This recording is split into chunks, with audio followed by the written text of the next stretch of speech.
to do something great with their lives and to impact the entire bigger community. So we have, as you can see from the background, we have 4 movies in the slate, and both Freedom Fighters, which is co-produced with Senator Pacquiao, both Freedom Fighters and Palawan are actually part of, they're deep in the development now, and we're now transitioning from, a screenplay into a director-ready screenplay. And then Open Doors and The Rescue, we know of a little bit of the stories of these two. This is actually the opposite of Quezon's Game. Quezon's Game is about President Quezon and the great man he is. In fact, Mr. Ricky Abansenya, right there at the back, if he could stand, he's actually our consultant for Open Doors. And this will be focusing more on the Jewish families that President Quezon helped, as opposed to President Quezon himself. Oh, it's the other side of the story. All right? And then The Rescue, we know the story of the rescue. Miss Gracia Burnham, they were rescued, they were abducted in Palawan and rescued from Mindanao. We know the story of the rescue, but we don't know the story of the rescuer. This is the story of the rescuer. And he is a Filipino hero, a young captain, TMA graduate. So these are great stories, and I'm gonna go back to Palawan. Palawan is about if you've been to Palawan, Puerto Princesa, there's a prisoner of war camp there. And that prisoner of war camp there in World War II, 150 Americans were burned alive. 11 of them survived. And those 11 survived because of the Palawan Bolo Battalion. And so this story will not be only focused on the story of the Americans, but also the special participation of the Palawan Bolo Battalion.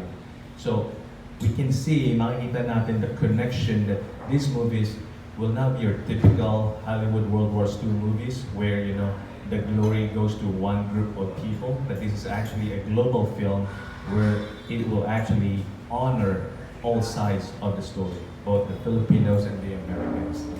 And lastly, this one is closest to my heart because basically The Freedom Fighters is a story based on a book called The Guerrilla Life. And it's a story of a group of Americans who were in the Philippines in Iloilo during World War II.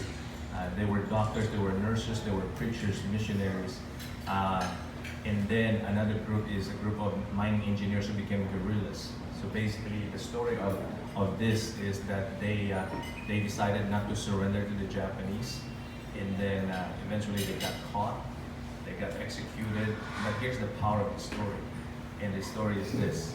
And I love telling the stories because here's the power of it. It changed history because of what their death resulted to intelligence that reached MacArthur, and MacArthur was able to come back to the Philippines because of the intelligence that they brought to Australia when they were saved by the South Korea. And so that's very powerful. But not only that, what's the most touching story about these freedom fighters is a month ago I received a call from the U.S. Army thanking me for honoring them. Because why?